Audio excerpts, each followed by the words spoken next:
To understand the importance of events in Russia this weekend, we have to turn the clock back a bit to 2014, when the Wagner Group was first identified fighting to seize Crimea from Ukraine. At the time, it was thought to have about 5,000 troops fighting mostly in Africa and the Middle East. Fast forward now to January, when the UK Ministry of Defense put its numbers at 50,000 fighters in Ukraine alone. Those troops, most recruited from Russian prisons, played a crucial role in the war, particularly in places like Bakhmut in the east, where some of the bloodiest and longest battles of the war took place. With me here now is former U.S. Director of National Intelligence, James Clapper.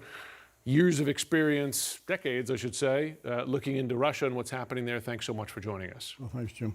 So first, on Putin's leadership. Does he emerge from here irreparably damaged? Well, he's clearly damaged. I think irreparably remains to be seen. I think we're perhaps rushing to judgment here about the end of Vladimir Putin. And I think it's a little early to do that. But clearly his stature, his prestige, his image is diminished both internationally and domestically, which is one of the reasons why I don't think he's going to let Prigozhin run around free and easy. What is the fate of the Wagner Group, which has enormous military influence? Its role in Ukraine, central. Its role in Syria, the war in Syria, central. Its role in several little wars in Africa that Russia has interest in, central. But also Prigozhin with his own power center inside Russia. Are Prigozhin and the Wagner Group now themselves irreparably damaged? Well, that remains to be seen, and is a critical question. What is the fate of the Wagner Group? And as you indicated, in Ukraine, they're the most effective fighting force that the Russians have had, and they're very active, and from the Russian standpoint, very effective in lots of other areas that you enumerated. So that's a great question. What is going to happen to them? They are ostensibly under the loose aegis of the GRU, military intelligence organization, which also controls the Spetsnaz, their special operations forces. So there is somewhat of a functional kinship there.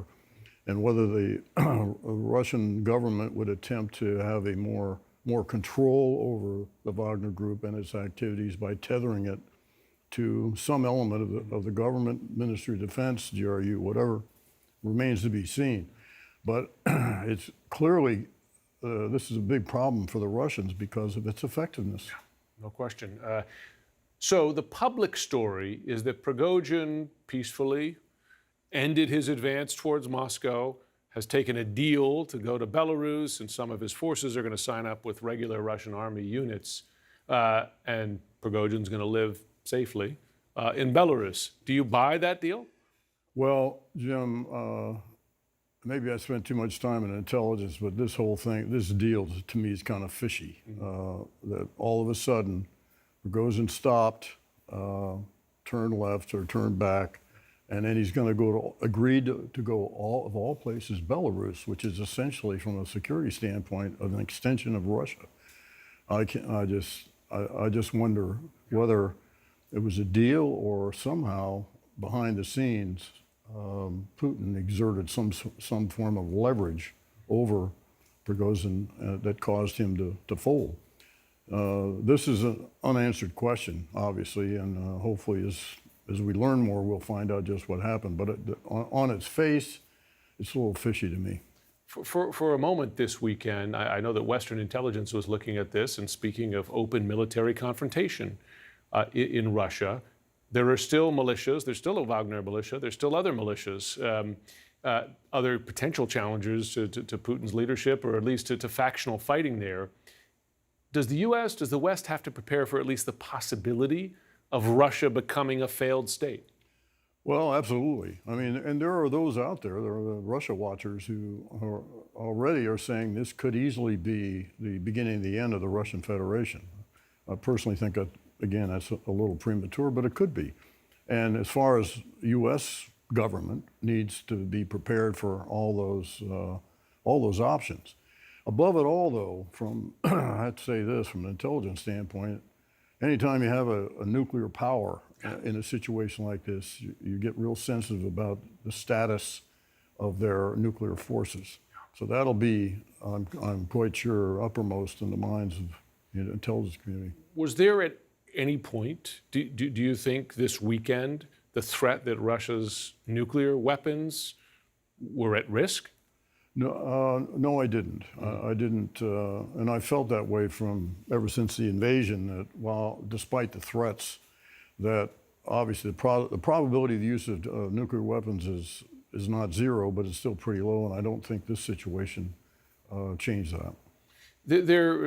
U.S. intelligence folks have told me for some time that if Putin were to lose power, he's far more likely to face a threat from his right flank than from any sort of progressive, inside the country.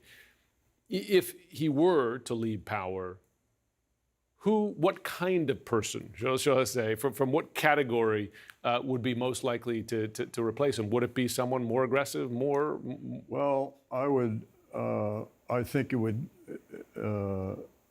all depend on the circumstances of his departure. If he were to depart, I've always, he does have a close inner circle, which is held together pretty well.